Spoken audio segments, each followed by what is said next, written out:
बांग्लादेश के अंदर जो कुछ हुआ है उसका जिम्मेदार भी अमेरिका निकला है। ऐसा मैं नहीं कह रहा हूं, बल्कि ऐसा खुद बांग्लादेश की पूर्व प्रधानमंत्री शेख हसीना ने कहा है।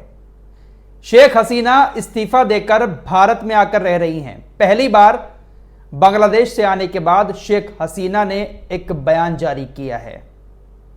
क्या कुछ कहा है शेख हसीना ने, आपको सुनना चाहिए। पूरी रिपोर्ट देखिएगा। बांग्लादेश के अंदर जो कुछ हुआ है उसका असर भारत के अंदर किस तरह से दिख रहा है वो भी आपको बताऊंगा। बांग्लादेश में पिछले 2 महीने से लगभग खतरनाक वाले प्रोटेस्ट हो रहे थे। वहां के स्टूडेंट्स प्रोटेस्ट कर रहे थे। बांग्लादेश की पुलिस के साथ वहां के बच्चों की बहुत ज्यादा झड़पें हुई और पुलिस ने गोली भी चलाई, जिसमें तकरीबन 300 से ज्यादा लोग मारे गए। उसके बाद शेख हसीना ने इस्तीफा दे दिया और वो बांग्लादेश छोड़कर भारत आकर रहने लगी। वहां पर एक नई सरकार बन चुकी है। सेना ने सब कुछ अपने कब्जे में ले लिया था, लेकिन हिंसा अभी भी हो रही है। कथित तौर पर ऐसी भी बहुत सारी खबरें आ रही हैं कि वहां पर जो हिंदू हैं, नॉन मुस्लिम्स हैं, उनके साथ भी बहुत ज्यादा हिंसा की जा रही है। हिंदुओं के धार्मिक स्थलों को भी बांग्लादेश के अंदर निशाना बनाया जा रहा है और उसका असर भारत के अंदर भी बहुत ज्यादा दिख रहा है। कई सारी भारत के अंदर घटनाएं हुई हैं, इस पर बात करूंगा, लेकिन पहले शेख हसीना के स्टेटमेंट के बारे में बात कर लेता हूं। बांग्लादेश की प्रधानमंत्री पद से इस्तीफा और देश छोड़ने के बाद शेख हसीना का पहली बार बयान सामने आया है। उन्होंने आवामी लीग की सरकार के पतन के पीछे अमेरिका का हाथ होने का आरोप लगाया है। हसीना ने कहा कि अमेरिका एयरबेस स्थापित करने के लिए सेंट मार्टिन द्वीप मांग रहा था। यह द्वीप उन्हें नहीं सौंपने के कारण उन्हें सत्ता से बेदखल होना पड़ा। इसके साथ ही अपने बयान में हसीना ने बांग्लादेश में हो रही हिंसा पर भी खुलकर बात की। मीडिया रिपोर्ट्स के मुताबिक अपने करीबी सहयोगियों के माध्यम से भिजवाए गए एक मैसेज में हसीना ने कहा कि मैं सत्ता में बनी रह सकती थी अगर मैंने सेंट मार्टिन द्वीप अमेरिका को दे दिया होता और उसे बंगाल की खाड़ी में अपना प्रभुत्व स्थापित करने की अनुमति दे दी होती। हसीना ने कहा कि मैंने इस्तीफा दिया क्योंकि मुझे शवों का जुलूस ना देखना पड़े। उन्होंने कहा कि विपक्ष छात्रों के शवों पर सत्ता में आना चाहता था, लेकिन मैंने इसकी इजाजत नहीं दी। शेख हसीना ने अपने इस मैसेज में और भी बहुत सारी बातें कही हैं, लेकिन सबसे बड़ी बात जो कही है वो ये है कि इन सब के पीछे अमेरिका का हाथ है। अमेरिका की वजह से ये सब कुछ हुआ है और मुझे सत्ता गंवानी पड़ी है, क्योंकि अमेरिका हमसे एक द्वीप मांग रहा था एयरबेस बनाने के लिए। कलकत्ता के पास जो बांग्लादेश का एरिया है, वहां पर अमेरिका अपना एयरबेस बनाता। शेख हसीना ने वो द्वीप नहीं दिया, जिसके बाद ये सब कुछ हो गया। भाई, एजेंट इन लोगों के हर जगह मौजूद हैं। कहीं पर भी कुछ भी ये करवा सकते हैं, दंगे करवा सकते हैं, मरवा सकते हैं। तो सीधा सीधा आरोप शेख हसीना ने यूएस पर लगाया है। फिलहाल बांग्लादेश के अंदर जो कुछ हुआ उसकी आंच जो है वो भारत में भी देखने को मिल रही है। ऐसी कई सारी खबरें आई भारतीय मीडिया की रिपोर्ट के मुताबिक कि बांग्लादेश के अंदर जो हिंदू लोग हैं, नॉन मुस्लिम्स हैं, उनको बहुत ज्यादा सताया जा रहा है, उनके साथ हिंसा की जा रही है, मारपीट की जा रही है, धार्मिक स्थलों को नुकसान पहुंचाया जा रहा है। भारत के अंदर ऐसी बहुत सारी खबरें आईं, जिसके बाद भारत के कुछ हिंदू संगठनों ने भी भारत के अंदर थोड़ा सा माहौल खराब करने की कोशिश की।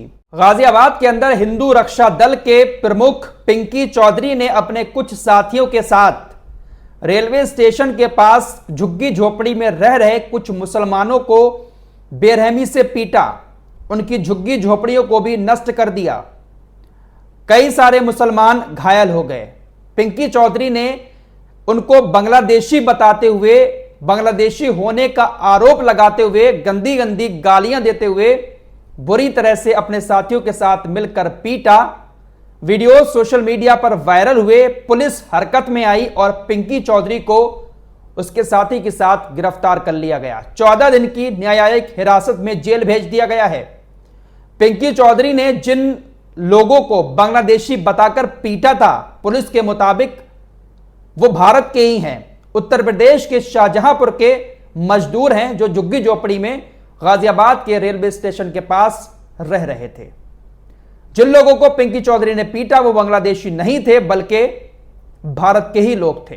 फिलहाल पुलिस ने एक्शन लिया और हिंदू रक्षा दल के पिंकी चौधरी समेत उसके साथी को गिरफ्तार करके जेल भेज दिया। पुलिस एनएसए लगाने पर भी विचार कर रही है। फिलहाल इस पर राजनीति भी हो रही है। अखिलेश यादव ने एक्स पर पोस्ट करते हुए लिखा, कानून हाथ में लेने का अधिकार तो सरकार को भी नहीं है, फिर उनके संगी साथी गुर्गों को कैसे हो सकता है। एक हिंसक मामले में माननीय न्यायालय ने स्वतः संज्ञान लेने का आग्रह है।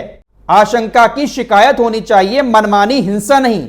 कहीं यह भी भारतीय जमीन पार्टी का कोई खेल तो नहीं जो जमीन खाली कराने का यह नायाब तरीका निकाल रही है। अखिलेश यादव ने बीजेपी को निशाने पर लेते हुए इस तरह का एक पोस्ट किया। वहीं दोस्तों, हिंदुस्तान की ये रिपोर्ट आपकी स्क्रीन पर है। बांग्लादेश के अंदर हिंदुओं के ऊपर कुछ लोग हमला कर रहे हैं, उनके धार्मिक स्थलों को भी निशाना बना रहे हैं, जबकि बांग्लादेश के ही कुछ ऐसे मुस्लिम्स भी हैं जो रात रात भर जागकर हिंदुओं के धार्मिक स्थलों पर पहरा देकर उसकी हिफाजत कर रहे हैं। बाकायदा हिंदुस्तान की यह रिपोर्ट आपकी स्क्रीन पर है। बांग्लादेश के ऐसे मुसलमानों का कहना है कि बांग्लादेश की आजादी में सिर्फ मुसलमानों ने ही योगदान नहीं दिया था, बल्कि हमारे हिंदू भाइयों ने भी बांग्लादेश की आजादी में साथ दिया था, साथ निभाया था। इसलिए हमारा फर्ज है कि हम उनकी हिफाजत करें। लेकिन माहौल बहुत ज्यादा गरमाया हुआ है बांग्लादेश के अंदर और उसकी आंच इस तरह से हमारे देश के अंदर भी देखने को मिल रही है। आप लोगों से एक बहुत जरूरी बात कहूंगा, ध्यान से इस खबर को सुनिएगा जो आपको अब बताने जा रहा हूं। ये जो सोशल मीडिया है ना, यहां पर इंसान कुछ भी लिख देता है, जो मन में आया लिख दिया, लेकिन उसका अंजाम बहुत ज्यादा बुरा होता है, आपके लिए भी और आपके परिवार के लिए भी। ध्यान से इस खबर को सुनिएगा। बरेली के थाना नवाबगंज क्षेत्र के प्रभात नगर कस्बे में रहने वाले हसीब अंसारी ने अपने सोशल मीडिया पोस्ट पर लिखा कि मुस्लिम एक हो गए तो पूरी फोर्स लगाने के बाद भी हमें रोक नहीं सकोगे। शुक्र मनाओ कि मुसलमान फिरकों में बटा पड़ा है। यह पोस्ट की, इसके बाद पुलिस ने इसको गिरफ्तार कर लिया। बरेली के ही सिरौली में अवसार नामक एक लड़के ने पोस्ट लिखते हुए कहा, श्रीलंका हो गया, बांग्लादेश हो गया, अब भारत की बारी है। अवसार नामक लड़के ने भी सोशल मीडिया पर इस तरह की पोस्ट डाली, जिसके बाद पुलिस ने इसको भी गिरफ्तार कर लिया। खबरों के मुताबिक, रिपोर्ट्स के मुताबिक मेडिकल पर यह काम करता था। पुलिस ने उस मेडिकल को भी सील कर दिया है। आप लोग समझदार हैं, मैं क्या कहना चाहता हूं आप अच्छे से समझ गए होंगे। सोशल मीडिया पर लिखी गई इस तरह की आपकी कोई भी बात आपको तो मुसीबत में डाल ही देगी, जेल पहुंचा ही देगी, साथ ही साथ आपके परिवार वालों को भी बहुत मुश्किलों का सामना करना पड़ेगा। क्योंकि ये सोशल मीडिया ऐसी जगह है जहां पर आप कुछ भी लिखेंगे किसी से छिपेगा नहीं। इसलिए सोशल मीडिया पर कोई भी बात लिखने से पहले 1000 बार सोच लें। ऐसी चीजें, ऐसी सोच सोशल मीडिया पर आप रखते हैं, सरासर ये बातें गलत हैं। इस तरह की बातें आप ना करें और ना ही इस तरह से सोशल मीडिया पर लिखें। आप लोग समझदार हैं, उम्मीद करता हूं समझ गए होंगे। कुछ हासिल नहीं होगा, जेल चले गए, परिवार परेशान होगा, क्या मिला? कुछ नहीं मिला। इस तरह की चीजों से बहुत ज्यादा परहेज करें। फिलहाल इस रिपोर्ट में इतना ही। कुछ और खबरों के साथ जल्द हाजिर होऊंगा। तब तक के लिए अपना ख्याल रखिएगा। अल्लाह हाफिज।